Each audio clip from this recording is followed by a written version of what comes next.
നമസ്കാരം. Raf talk മലയാളത്തിലേക്ക് ഏവർക്കും സ്വാഗതം. അങ്ങനെ ആ വാർത്ത ഒഫീഷ്യലായിട്ട് ഇപ്പോൾ ബ്ലാസ്റ്റേഴ്സ് പ്രഖ്യാപിച്ചിരിക്കുകയാണ്. ഇന്നലെ രാത്രിയോടുകൂടി തന്നെ പുറത്തേക്ക് വന്നതാണ്. കമൽജിത്ത് സിംഗ് കേരള ബ്ലാസ്റ്റേഴ്സിലേക്ക് ലോണിലെത്തിയിരിക്കുകയാണ്. എത്ര കാലത്തേക്കാണ് ഇങ്ങനെയുള്ള കാര്യങ്ങളൊക്കെ ഇപ്പോൾ വിശദമായിട്ട് എന്തായാലും ആ ഒരു ബ്ലാസ്റ്റേഴ്സിൻ്റെ സ്റ്റേറ്റ്മെൻറ്റിൽ പറയുന്നുണ്ട്.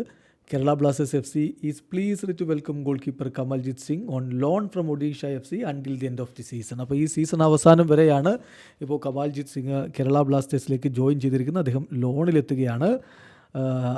അതോടൊപ്പം തന്നെ പറയുന്നു, we look forward to his impact between the post and wish him the best for this new journey in yellow എന്ന് കുറിക്കുന്നു. എന്തായാലും അദ്ദേഹത്തിൻ്റെ ഗോൾ വലയത്തിന് മുമ്പിലുള്ള ഇമ്പാക്റ്റ് എന്താണ് എന്ന് കാണാൻ വേണ്ടി എല്ലാവരും ആകാംക്ഷയോടുകൂടി കാത്തിരിക്കുകയാണ്. മികച്ചൊരു പെർഫോമൻസ് അദ്ദേഹത്തിന് നടത്താൻ കഴിയട്ടെ. കമൽജിത്ത് സിംഗിനെ സംബന്ധിച്ചിടത്തോളം വളരെ എക്സ്പീരിയൻസ്ഡ് ആയിട്ടുള്ള താരമാണ്.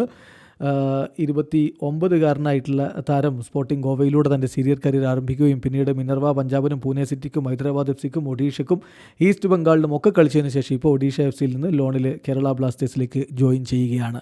എന്തായാലും ബ്ലാസ്റ്റേഴ്സിനെ സംബന്ധിച്ചിടത്തോളം ഒരു സീനിയർ ഗോൾ കീപ്പർ വേണം എന്നുള്ളത് ഒരു ആവശ്യമായിരുന്നു. ആരാധകർ അത്തരത്തിലുള്ള ആവശ്യം ഉന്നയിച്ചുകൊണ്ടിരുന്നതാണ്. ഇപ്പോഴിത് അതിനൊരു പരിഹാരമായിട്ട് കമൽജിത്ത് സിംഗിനെ കൊണ്ടുവന്നിരിക്കുന്നു. വീഡിയോ അവസാനിക്കുന്ന ഫുട്ബോൾ ലോകത്തെ കൂടുതൽ വിശേഷങ്ങളുമായി റാഫ് ടോക്സ് കൊണ്ടുവരാം.